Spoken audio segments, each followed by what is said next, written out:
FBI Director Kash Patel is facing heat for doing an interview with Katie Miller alongside girlfriend Alexis Wilkins, while the Brown University shooter is still on the loose. Miller, wife of senior Trump aide Stephen Miller, teased the release of the episode on Monday, writing on X, the love story that the FBI director and Alexis Wilkins, is she from Israel? How do they make long distance work? When is the engagement? We are so excited to be joined by Kash and his beautiful girlfriend, Alexis. So I just want to clarify, you're not Jewish. I'm not. You are not from Israel. No. So how did we get to, are you a Mossad agent? You know, that's a great question. Where's her ring? Just to clarify, how often has he traveled to see you since January 20th? In the same tweet thread, Miller clarified that the interview was taped prior to Sunday. Brown University incident was reported around 4:30 p.m. on Saturday. Governor Gavin Newsom's press office criticized the podcast, posting on X, quote, "There's a mass shooter still on the loose, while Keystone Cash's defunded FBI can't catch him. But good to know he's got time to hop on a taxpayer-funded private jet to record a podcast with his girlfriend." Breaking Point host, former co-host of Rising, Sagar and Jetty, wrote on X, "I know it's stupid, but I just can't get over the Kash interview with his girlfriend while the Brown manhunt is happening. It truly is one of the craziest and most narcissistic and ridiculous things I've ever seen in Washington." I don't always agree with Sagar, but I definitely do on this one. On Tuesday, investigators released an enhanced photo of the suspect that was taken around 2 p.m. Saturday, hours before the attack. The FBI says the suspect's approximately 5'8" with a stocky build and is offering a $50,000 reward. The shooting left 2 students dead, 9 others injured at Brown University in Providence. So this guy's still at large. And look, I know they taped the podcast before this, so the optics are bad because Kash should be, running the FBI. Look, you got to find the shooter.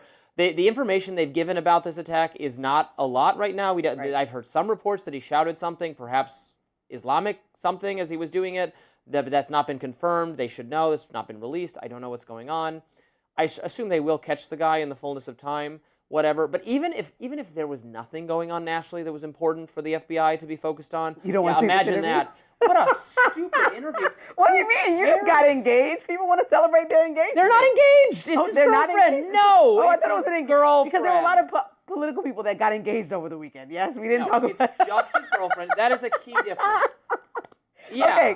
Okay, I was confused. I mean, I don't want to understate the importance of their relationship, but it's weird at this moment of important FBI. FBI's got to be doing things, and it's a fluff interview, and it's really because some right-wing people or left-wing people, I don't know who, internet people have seized on the idea that she's like, I think the term is a honeypot, like she's a foreign agent, that she's an Israeli agent or something, and those questions, which is probably not true, and there's no evidence for it, but. Is it so? It's like she was offended that people think that, and so they're going to do an entire interview so that his girlfriend can mute some of the online criticism of her. I think that what a stupid. It's kind of like a try-hard thing. But if anybody else maybe had this unfortunate timing of an interview come out, I think maybe they would have gotten a pass. But with Kash Patel and just looking at the last few months, I mean, people look at him and say, "You dropped the ball in the Charlie Kirk incident. You put on your FBI jacket or borrowed someone's before you even stepped foot on the campus to make sure things were okay." He thinks he's like a pundit for TV as opposed to doing his job as the FBI director. He comes to the forefront in Washington after the National Guard members were shooting, saying some ambiguous information that was not being reported otherwise, confusing reporters. I mean, it's just like, can I admit, dude, something? you have to do your job. I'm going to admit, you don't have to be a pundit. I now hate him. This is the last straw. This is the absolute. I mean, it's just like, and you want to. The thing is, like, people. This is so bumbling. Some people want to find. Some people don't care about if this. If you just want to be on a podcast all the time, then go start a podcast. But some people want to find. He can take my job. Traits. I'll be the FBI director, and I'm going to shut down all the illegitimate functions and fire all the useless people. Well, let's switch jobs. I don't even really want to do the FBI job, but he really doesn't want to do it. He wants my job. And that's why people... Him and Sagar can switch. When he was testifying to the Senate, I remember people were like, on the Democratic side, were like, "You're about to lose your job, so just be quiet." And we should have known when he was on with Joe Rogan, when Elon and Trump started feuding, and Rogan was like, "What about all this Epstein file stuff?" And Kash was like, "I don't know, that's above my pay grade." It's literally not, man, it's your job. I can't with this anymore. He's got to go. Hands in the air. That does it for us on Rising Live for today. Thanks so much for watching, and look out for more exclusive YouTube content coming your way later today, if I can speak.